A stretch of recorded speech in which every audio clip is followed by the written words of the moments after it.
بند نہیں ہوا. یعنی میری ماں نے تو دعا دے دی اور میں خوش ہو گیا کہ جی قبولیت کی. پہلی بات یہ اگر مولا قبول نہ کرتے یہ مقام نہ بنتا. مولا اگر قبول نہ کرتے آپ لوگ تشریف نہ لاتے. مولا اگر قبول نہ کرتے یہ اہتمام انتظام نہ ہوتا. یہ ان کی قبولیت کی وجہ سے ہی ہے. تو آپ فرض کرو انہوں نے کسی کو دعا دی کہ مولا یہ قبول فرض کا مطلب اس کے دل میں بھی تھوڑی سی ایک رمق پیدا ہو گئی کہ چلو شاید میری قبول ہو جائے اور مجھے اس کا صلہ مل جائے. میں نے آپ کو پہلے کہا ہے کربلا ہر قسم کے طلب سے آزاد کرتی ہے. ہمارے صلے پہلے تو غدیر سمجھ آ جائے تو صلے والی بات ختم ہو جاتی ہے. جب ہمیں غلام بنا دیا گیا اور ملکیت انہوں نے اپنے ہاتھ میں رکھ کے ہمارے اوپر بڑا احسان فرمایا. محسن بھائی میں ایک گہری بات بیٹیوں کو کرنے لگا ہوں, آپ تھوڑا سمجھائیے گا جو بات جس کو سمجھ آ جائے تو ماشاءاللہ, نہیں تو آپ بات آگے چلائیے گا. یہ انہوں نے ہم پہ اتنا احسان فرمایا غلامی کے معیار پہ لا کے اس کریم سردار نے, اس کریم شہنشاہ نے, کہ ہمیں کل کو محشر کے دن ہونے والے آڈٹ سے بچا لیا, پوچھ گچھ سے بچا لیا. لیکن آگے میں بتاتا ہوں معیار غلامی کیا ہو تو یہ ہوتا ہے, وہ بھی بتاتا ہوں. اپنی مرضی سے ہم کرتے رہتے, اپنی مرضی سے معاملات چلاتے رہتے, کل کو ہم سے پوچھ گچھ ہوتی, بتاؤ یہ لمحہ کیسا گزارا, کس کے ہاں گزارا, یہ پیسے کہاں خرچ کیے, کیوں خرچ کیے, یہ سانس کہاں خرچ کی, کیوں خرچ کی.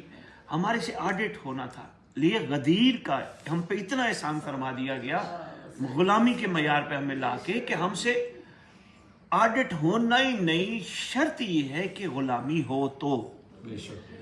اب غلامی کیا ہے؟ ماشاءاللہ لیکچر سن بیٹھے ہو, گفتگو سن بیٹھے ہو, مختلف علماء خطبہ وائزین ذاکرین سے سن بیٹھے ہو.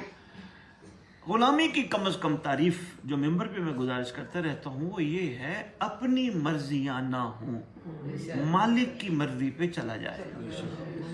اور یاد رکھنا جب اپنی مرضیاں ختم اور مالک کی مرضی پہ چلنا ہے میری مائیں بہنیں بیٹیاں, پھر یہ طلب ختم ہو جاتی ہے. جب مرضی نہیں, جو مولا نے چاہا, جیسا مولا نے چاہا, جب مولا نے چاہا, جہاں مولا نے چاہا, پھر طلب تو ختم ہو گئی. یعنی میری مرضی ہے یہ ہو, میں چاہتی ہوں یہ ملے, میں چاہتی ہوں یہ گھر ملے, میں چاہتی ہوں یہ ملے, زمین میں. میں کون ہوں؟ میری کوئی اوقات نہیں. اس میں کو ختم کرنے کے لیے پاک رسالت پناہ صلی اللہ علیہ وآلہ وآبائی وسلم کی ذات گرامی قدر نے اس میں کو ختم کرنے کے لیے احسان فرمایا تھا خم غدیر میں, جو ہمیں غلامی کے معیار پہ لا کھڑا کیا. اگر مخلوق کو کہتے تو ہے نا, ہمارے ہاں ممبر پہ اکثر کہتے ہیں اگر مخلوق کو غدیر سمجھ آ جاتی تو کربلا نہ ہوتی. اس کے پیچھے راز ہے, اور وہ راز پہلا ویسے تو کئی پہلا راز یہی ہے, اگر مخلوق کو پاک رسالت پناہ کی زبان سے نکلی ہوئی ملکیت مولائیت سمجھ آ جاتی تو مخلوق اتنے ظلم نہ کرتی. انہوں نے غلام بن کے نہیں, اگر یہ غلام ہوتے تو یہ حرکتیں نہ کرتے. یہ غلام بن کے نہیں, یہ خود مالک بن گئے. یعنی پھر انہوں نے یہ حرکت کی, یہ کام کیا, اس کی بنیادی وجہ یہ تھی ان کو غلامی سمجھ نہیں آئی. ہم سب کی روحوں سے الست میں اقرار لیا جا چکا. خدا بند عالم پاک رسالت پناہ, پاک رسالت پناہ کا پاک بھائی امیر کائنات کے ہر شہزادے کو اور خصوصاً زمانے کے امام کا ہم سے اقرار لیا جا چکا ہے. ہماری روح اقرار, یہاں میں کیوں باتیں اچھی لگتی ہیں, مولا کی کوئی بات کرے ایسا لگتا ہے جیسے اپنا ہے, اپنا فرد ہے, اپنا خاندان ہے, اپنا گھر ہے. ہمارا دل چاہتے ہیں ہم اس کی خدمت, کیوں وہ روحوں نے وہ جو وہاں دیکھا تھا وہی چیز جب میموری ریکال ہوتی ہے پھر سمجھ آتی ہے وہ یہ تو ہماری اپنی بات ہے, یہ تو ہمارے اپنے مولا ہیں. وہ پھر یہ کیفیت تب آتی ہے. بہرحال بہت طویل نہ کروں, میں تمیری 2-4 گزارشات اور کروں گا, پھر میں ماں بہنوں بیٹیوں سے سوال لوں گا, اس پہ تھوڑی سی گفتگو کریں گے. بہرحال کربلا نے بھی مہربانی آج تک پیغام کی صورت میں جو ہمارے لیے فرمائی ہے وہ بابا یہی ہے, غلامی اور غلامی. اب غلامی کے معیار میں بہت ساری چیزیں چھوڑنی پڑ جاتی ہیں. مثلاً محسن کا دل ہے کہ میں منت مانوں, میرا یہ کام ہو جائے اور میں اگلے سال منت اتاروں گا. آپ یقین کیجئے بیٹیاں, غلامی میں منت کی اجازت نہیں. منت کا مطلب ہے میری مرضی, میں چاہتی ہوں, میں چاہتا ہوں, میری خواہش ہے. بھئی میری والی بات کہاں سے رہ گئی؟ غلام تو میری نہیں کرتا، غلام تو میری نہیں کرتے، غلام تو کہتے تیری مرضی، تیرا حکم، تیری رضا، جیسا تو چاہے۔ غلام کا معیار تو یہ ہوتا ہے۔ تو پھر منت نہیں کہ میں چاہتا ہوں یہ ہو جائے، پھر میں اگلے سال میں کچھ ہاں، جو نئے مذہب آل محمد پہ آئے، ان کے یقین کی بڑھوتری کے لیے، ان کے یقین کے اضافے کے لیے وہ بے شک مان لے، تاکہ ان کا یقین بڑھ جائے کہ واقعی یہ گھر بڑا قریب ہے۔ جو پہلے ہی اس گھر کے قریب اپنے آپ کو جھکا کے کھڑے ہیں، جو پہلے اس گھر سے منسلک ہیں، وہ بھی ابھی آزماتے ہیں اس گھر کو۔ نہیں بنتا آزمانا، آپ مولا پہ چھوڑنا شروع کر۔ شاہ صاحب یقین کی کیفیت آج مولا پہ چھوڑنا شروع کرو، مولا کی قسم منت ماننی نہیں پڑتی، یقین محکم ہے، کیونکہ ادھر بندہ ان کی رضا میں راضی ہونا شروع ہو جاتا ہے۔ دال دی، شکر الحمدللہ، گوشت دیا، شکر الحمدللہ، روز 10 دن ہو گئے چٹنی سے روٹی کھا رہے، شکر الحمدللہ، شکوہ کس بات کا؟ نہ، غلامی کے معیار بڑے سخت ہیں۔ غلامی دعویٰ کرنا بڑا آسان ہے، غلامی کی دلیل قائم کرنا تھوڑا مشکل ہے۔ کربلا نے ہم سب کو جگانے کے لیے بار بار ہم اپنے ذکر کو ہم تک پہنچانے کا مجلس اعضاء کے ذریعہ بنایا، تاکہ ہم جاگتے رہیں، ہم بھٹک نہ جائیں۔ ایک بات میں اور عرض کرتا جو روک کے، زیدی صاحب آپ سے لے کر ہر دنیا کے عزادار کو میرا یہ پیغام ہے، جہاں تک پہنچے، زندگی میں کبھی یہ نہ کہنا ہم عزاداری کر رہے ہیں، ہماری وجہ سے یہ عزاداری قائم ہے۔ کبھی بھی میری ماں، میں سن رہا ہوں، آدھی دنیا پھر بیٹھا ہوں، میں سن رہا ہوں، ہم 300 سال سے عزاداری کر رہے ہیں، ہمارا 150 سال سے عزاداری، ہم 70 سال سے کر رہے ہیں۔ میں نہیں ججتی، اگر ہم میں سے کوئی زمین پہ عزاداری نہ بھی کرائے تو وارث بیٹھا ہے۔ کسی کا ذکر تب زندہ ہوتا ہے جب کوئی وارث زندہ ہو۔ عزاداری کا سلسلہ ہمارا کوئی کمال نہیں، یہ ان کی مہربانی ہے، وہ ہمیں توفیق بخشتے ہیں۔ جو میں آپ کو کہہ رہا تھا، کربلا بار بار ہمارے دلوں پہ دستک دے کر ہمیں غلامی کے معیار کو نہ صرف یاد کرواتی ہے، بلکہ ہمیں سلے سے بے نیاز ہونے کا بھی سبق دیتی ہے۔ ہر قسم کا صلہ کی طلب چھوڑ دے، تجھے کیا دیں گے، چھوڑ دے کیا ہوگا، بس ان کو راضی رکھنے کی کوشش کر۔ انہوں نے کہا کھڑا ہو جا، کھڑا، انہوں نے فرمایا نماز پڑھ تو نماز پڑھ، یہ نہ پوچھ کہ بھی کیوں پڑھوں، بلکہ کوشش کر نماز میں بھول نہ، چونکہ انہوں نے کہا کہ پڑھ تو پھر پڑھ، انہوں نے کہا درود پڑھ تو پھر پڑھ، اس لیے نہ تسبیح پڑھ کے درود کی تسبیح پڑھوں گا تو اس کا مجھے کچھ صلہ ملے گا، کوئی گھر برکت ہو جائے گی، کوئی خیر پڑ جائے گی۔ میں آپ کو بتا رہا ہوں، یہ جو برکت اور خیر کے چکر میں ہم معرفت سے دور ہو جاتے ہیں نا بیٹیاں، یہ برکت اور خیر ان کے پاک ذکر میں ہے، دنیاوی چیزوں میں برکت اور خیر والا سلسلہ نہیں ہے۔ ان کی نگاہ خاص ہو جائے برکت ہی برکت، ان کا نگاہ کرم ہو جائے خیر ہی خیر۔ باقی تو بابا یہ کاغذ آج کروڑ کسی کے پاس ہے، کل کسی کے پاس ہے، یہ تو ہاتھوں کی محل ہے، محل سے برکت تو نہیں ہوتی۔ میں کل خطاب کر رہا تھا ننکانہ صاحب کے ساتھ، سید والے کے ساتھ، ایک جگہ تھی امانہ میں چھوڑا، وہاں گیا، وہاں میں مومنین کو کہہ رہا تھا کہ آپ لوگ کہتے ہو کوئی چیز مل جائے تو آپ کہتے ہو بڑا کرم کیا مولا نے، بڑا کرم کیا مولا نے، گاڑی دے دی مولا نے، کرم کیا، گھر دے دیا۔ میں نے کہا جس کے پاس گاڑی ہے کیا 20-25 سال بعد یہ کباڑ خانے نہیں جائے گی؟ کہنے لگے جی جائے گی۔ میں نے کہا پھر وہ کیسا کرم ہے جو کباڑ خانے چلا جاتا ہے؟ یہ گاڑیاں، یہ کوٹیاں، یہ مال، یہ دنیا، یہ دولت، یہ پیسہ، بابا یہ کرم نہیں، ان کا مل جانا کرم، ان کی نگاہ کرم، ان کی نگاہ خاص ہمارے لیے کرم۔ اب بندے یہ سوال کرتے ہیں کہ سید کیسے پتہ چلے ان کی نگاہ کرم ہم پہ ہے؟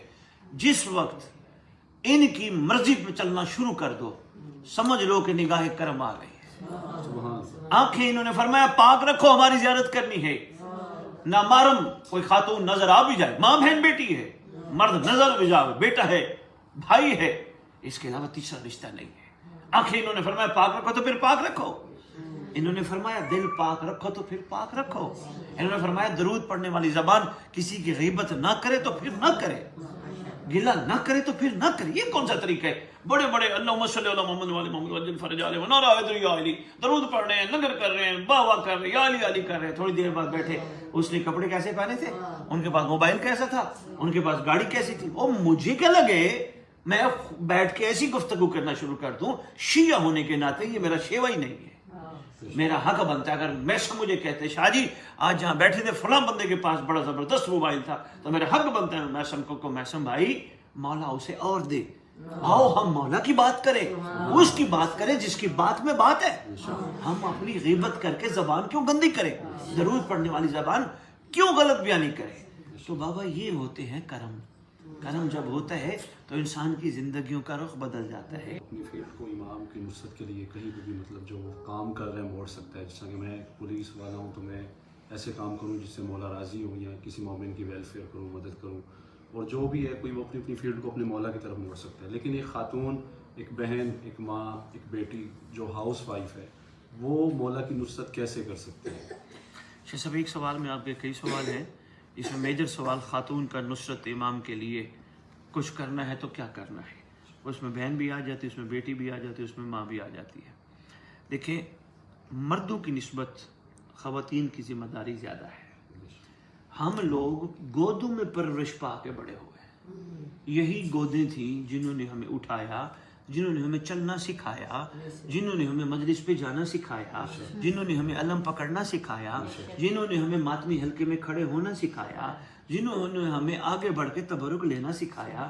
یہی گودیں تھیں.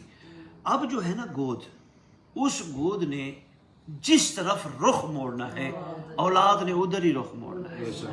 آپ لوگ یعنی ایک خاتون، ایک ماں اتنی مضبوط ہوتی ہے، وہ بچے کو بتاتی ہے تیرا باپ کون ہے. بچے کو پتہ ہی نہیں ہوتا میرا باپ کون ہے. جا پیو کول اے تیرا پیو ہے، وہ اس کو تب پتہ چلتا ہے یہ میرا باپ ہے. بچی کو پتہ چلتا ہے یہ میرا باپ ہے. یعنی ماں کا اتنا کردار ہے، جس طرف رخ موڑنا چاہے ماں رخ موڑ سکتی ہے. یہ ماں کے اوپر ہے. اچھا اب کرنا کیسے، رخ موڑنا کیسے ہے؟ تو ایک ماں کو چاہیے سب سے پہلے اپنی اولاد کو آتے ہی دنیا میں کان میں پیغام دے دے، تو میرا نہیں، تو میری نہیں، تو میرے مولا کی امانت ہے. میرا ہوتا، میری ہوتی، میں پیچھے سے لاتی، میں پیچھے سے لائی ہوں محبت آل محمد، وہ میری ذاتی ہے، باقی تم میرے پاس امانت ہو. کس کی؟ اپنے امام کی. پہلے دن کہہ دیا. جس طرح اذان بار بار روزانہ مسجد سے بلند ہوتی ہے، بچوں کے کانوں میں یہ بات روزانہ بلند کرو، تم ہمارے نہیں ہو، تم مولا کی امانت ہو. تمہیں سرکار نے ہمارے پاس بھیجا ہے صرف ان کی خدمت میں تیار کر کے پیش کرنے کے لیے. اور یاد رکھنا ہم تمہیں کربلا سناتے ہیں، کربلا ایسے سنائیں گے کہ جو کربلا میں ہوا تھا، تاکہ تم بھی جس طرح کربلا والے وفادار تھے اپنے زمانے کے امام کے، تم نے بھی وفادار بن کے دکھانا ہے. دودھ پلانے لگی ماں، چھوٹے چھوٹے ہاتھ بچپن میں خود بلند کرے، پھر دودھ پلائے. اللہم قل ولیک الحجۃ، یعنی دعائے امام زمان اس کو بچپن سے گھٹی میں ملنی چاہیے. پھر رات کو سلا رہی ہے. ایک شیعہ ماں کو، ایک مومنہ ماں کو بالکل یہ ڈرا کے نہیں سلانا چاہیے اولاد کو. ہے کتا آ گیا، ہے بلا آ گیا، ہے فلاں. بچوں کو ڈرانا نہیں، ان کو غازی کا شیر بناؤ، ان کو غازی کا کمال وفادار بناؤ، غازی کا کمال تابعدار بناؤ. تو ان کو کیسے بناؤ کہ کتے بلے سے ڈرا کے تھوڑے بنیں گے. یہ تو بچپن میں ڈال جائیں گے دور سے. ابھی چھوٹے چھوٹے ہوں گے، تمہاری انگلیوں میں ہوں گے، تو کتا دیکھیں گے، او ماما کتا، اور تم نے ڈرا جو دیا، ان کا کیا قصور ہے؟ ورنہ جب بچپن میں آپ کہنا شروع کر دو گے بیٹا یہ تم کوئی چیز تمہارا کچھ نہیں بگاڑ سکتی، تمہارے اوپر مولا کی نگاہ ہے، تم تو ان کے نوکر ہو. تو کچھ یہ چیزیں لوری میں آہستہ آہستہ ان کو غازی عباس کی جنگ سناؤ، ان کو لوریوں میں ملاقات امام زمان کے واقعات سناؤ، ان کو لوریوں میں معجزات آل محمد کے واقعات سناؤ، ان کو لوریوں میں کربلا سے ہر منسلک کردار کی باتیں بتاؤ، ان کو میسم تمار سکھاؤ، ان کو سلمان بتاؤ، بچیوں کو فضا بتاؤ. یہ پہلی بنیادی تیاری ہے. اس کے بعد جو ممبر کہتا پھر رہا ہوں، کھانا بناؤ، وضو کر کے درود پڑھ کے نعت علی پڑھ کے اللہم قل ولیک پڑھ کے، جتنا دیر پکتا رہے کھانا درود دعا والا تبرک پکائے. وہ اس وجہ سے انشاءاللہ ضرور اندر جا کے اثر کرے گا، کیونکہ اگر گولی اثر کر سکتی ہے تو درود والا تبرک اثر کیوں نہیں کر سکتا؟ ضرور اثر کرے گا. 2 باتیں ہوگی. تیسری بات، بچوں کو بچپن میں ایک چیز سکھا دو. گھر میں ہوتے ہو تمہیں پتہ ہے تمہیں ماں اور باپ کا ڈر ہوتا ہے، ہم گھر میں تمہارے سامنے ہوتے ہیں، گھر سے باہر ہوتے ہو